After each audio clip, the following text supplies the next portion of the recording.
हाँ जी बेटा, फिर आरटीपी को और आगे बढ़ाते हैं। तो अब हमारा टाइम हो गया जी फोर्थ क्वेश्चन पे जाने का।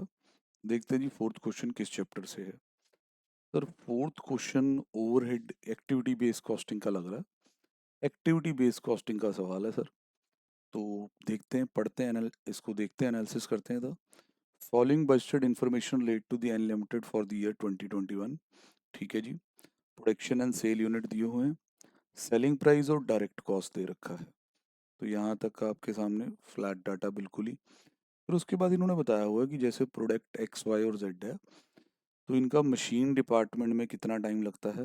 प्रोडक्ट एक्स में 3 घंटे, वाई में 4 और जेड में 5। असेंबली डिपार्टमेंट में कितना लेबर टाइम लगता है ये बता रखा। नॉर्मल बातें। एस्टिमेटेड ओवरहेड एक्सपेंस दिए हुए हैं ईयर 2021 के। ये रहे जी मशीन डिपार्टमेंट के, ये रहे जी असेंबली डिपार्टमेंट के। बहुत ही सौखा। फिर overheads are apportion to product on following basis, ये भी बता रखा कि किस बेस पे अपोर्शनमेंट की जाएगी। अब अगर ये सवाल ट्रेडिशनल से पूछे, मतलब कि ट्रेडिशनल अब्जॉर्प्शन टेक्निक्स के अकॉर्डिंग चलना है, तो सर यही है कि हम इसको ऐसे मल्टीप्लाई करके ना, इन सबको ऐसे मशीन आवर्स ले आएंगे। फिर वो मशीन आवर्स का जो टोटल आएगा 7360 को उससे डिवाइड करके एक अब्जॉर्प्शन रेट ले आएंगे। जैसे कि यहाँ देख ही लेते हैं। जैसे ये 3 लाख घंटे आ रहे हैं पहले, फिर सर ये 320 हो गया अगला, फिर ये सर 6 इंटू 60 इंटू 5 भी 3 ही हुआ।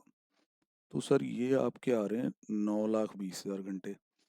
तो 7360 को डिवाइड बाय करेंगे 920, तो ये आएगा सर 8 रुपये।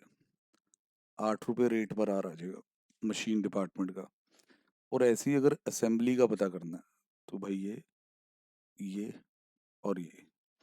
सर असेंबली के लिए अब लेबर आवर्स निकाल लो। सर ये 6 into 1 6 lakh, 4 into 80 320, sir 3 into 60 180। तो ये मेरे पास आपके टोटल आ गए। ये हुआ जी 5 11 11 लाख हो गया, 11 लाख घंटे। ये वाला ऑब्जॉर्प्शन रेट हो जाएगा 5 रुपये। तो ये तो बड़ा सिंपल लग रहा है सर। सर पर ये क्वेश्चंस पता होते हैं कि किस तरफ जाने हैं। ये एक बार कहेगा आप ऑब्जॉर्प्शन से करो, फिर कहेगा एबीसी करो। एबीसी में क्या होगा कि ये जो पूरा ओवरहेड है, ये सर पूरे ओवरहेड्स हैं 12860 के। 1,28,60,000 रुपये। इनको एक्टिविटी वाइज ये क्लासीफाई करेगा। जिस तरह वो कहते हैं ना एक्टिविटी बेस्ड कॉस्ट में, first identify the activities, ascertain the cost of activities, identify the cost drivers. समझ रहे कि नहीं, ये वो करेगा। कहता after detail study of activities following cost pools and respective drivers are found. तो ये कुछ एक्टिविटीज इन्होंने ढूंढी, इतना इतना अमाउंट है, कॉस्ट ड्राइवर्स ये हैं, उनकी क्वांटिटी कितनी है वो भी बताया हुआ। जैसे मशीन आर कितने हैं, लेबर आर कितने हैं, वो आप यहाँ से भी चेक कर सकते हैं कि जो हमने बनाए हैं वहाँ भी दिए हुए हैं। तो वो क्रॉस चेक में भी पता चल जाता है कि हम सही थे। देखो पेपर में भी हम लोग करते ही हैं यार चेक तो। देन मशीन सेटअप दिया हुआ है, कस्टमर ऑर्डर्स दिए हुए हैं, सब दिया हुआ। As per an estimate the activities will be used by 3 product as under. अब इन एक्टिविटीज का कंजम्पशन, जैसे ये मशीन सेटअप 9,000 है, तो एक्स के कितने होंगे, वाई के, जेड के कितने होंगे दिया हुआ। तो सर ये देखने में बड़ा फ्लैट सा क्वेश्चन लग रहा है। देन कस्टमर ऑर्डर और ये सब। सर अब ये पूछो कि यार बनाना क्या। You are required to prepare and product wise profit statement using absorption using activity.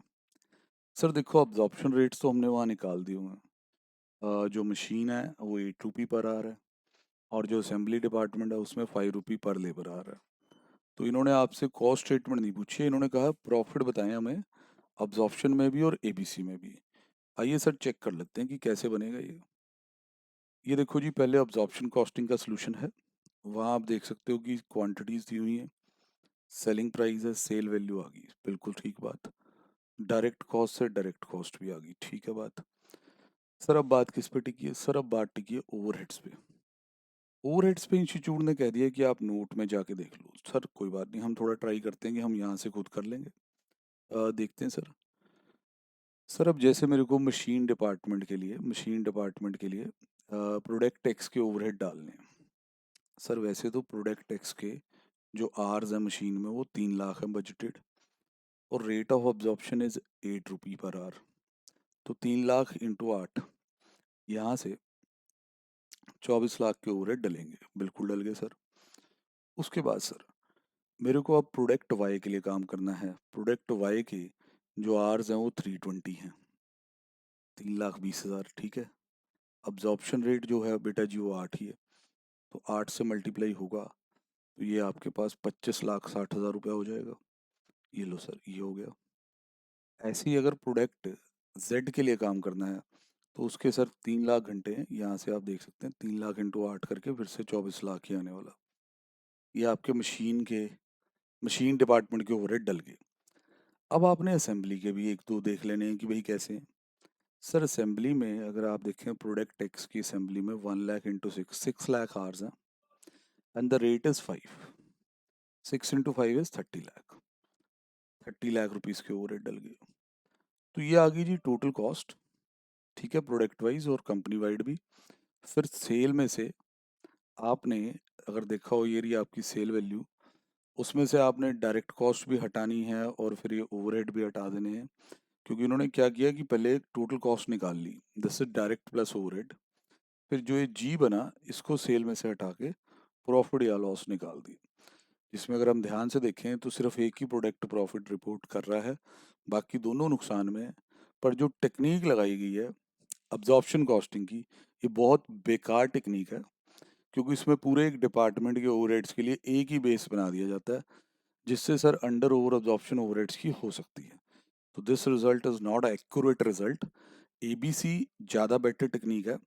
वो पहले इन ओवरहेड्स को डिफरेंट एक्टिविटीज़ में बांटेगी।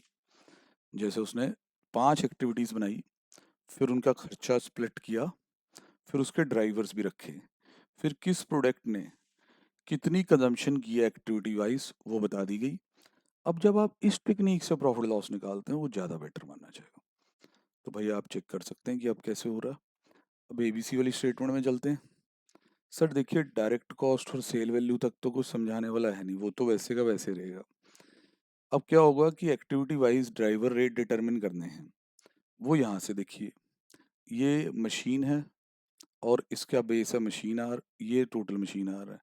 ड्राइवर रेट आता है 7। फिर असेंबली, सब बेस बूस सब दिया हो, आपको डिवाइड करना। अब ऐसे ये ड्राइवर रेट आ गए, इसके बेस पे आपको खर्चे डालने बहुत बहुत ज़्यादा आसान है, ठीक है जी। तो उसके लिए भाई हम लोगों ने यहाँ देखा कि भाई ये पूरे उसमें भी डिटेल पूरी बना रहे हैं कि कैसा इसमें कितना आया वो सारा। तो आप ये समझ लीजिए कि जो आपने मशीन आर और असेंबली का पहले किया हुआ है उसमें बस रेट ही चेंज हो रहा है। अब वो रेट 7 और 4 रह गया। अब फिर सेटअप का खर्चा कैसे डालेंगे सर? 100 रुपये पर सेटअप है यार, 100 रुपये पर सेटअप। और आपको सेटअप्स बता रखे होंगे, ये देखें आपको सेटअप बता रखे हैं कि इतने सेटअप हैं, multiply multiply multiply.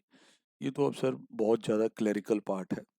Driver rates आने के बाद ना सिर्फ आपको इस पे कंसंट्रेट करना है कि यहाँ आपको वैल्यूज़ दे रखी हैं कि ड्राइवर्स की कंजम्पशन कितनी, एक्टिविटीज़ की कंजम्पशन कितनी कितनी है, मल्टीप्लाई करके वहाँ आप कर सकते हैं। हाँ थोड़ा ये ध्यान रखना, दो चीज़ें के लिए यहाँ लिखा नहीं है। कौन सी दो? पहली दो, क्योंकि वो आर्स पहले से ही आपको पता है कि प्रोडक्ट वाइज कितने कितने बजटेड है। तो इसके बेस पे जब कैलकुलेशन लगाई गई, देखते हैं रिजल्ट्स में क्या चेंजेस आए। एक्टिविटी वाली स्टेटमेंट पे चलते हैं। सर एक्टिविटी वाली स्टेटमेंट ने भी रिजल्ट तकरीबन ऐसे ही दिखाए हैं कि प्रॉफिटेबल प्रोडक्ट एक ही है, पर अमाउंट जरूर चेंज हुए हैं। जितना प्रॉफिटेबल हम उसे मान रहे थे वो उतना नहीं है, उससे थोड़ा कम है। और अगर ध्यान से देखें साथ वाला प्रोडक्ट 6,05,000 मतलब कि और ज़्यादा नुकसान में है, और इसका नुकसान थोड़ा कम है। But this is being one of the easiest chapter जी एबीसी, जिसे आप सारे ही समझते हैं। तो मेरा नहीं ख्याल इसमें कोई दिक्कत है, ये आप कंफर्टेबली कर लेंगे। ठीक है बेटा जी, इतना ही रखते हैं इस वीडियो में। ओके जी।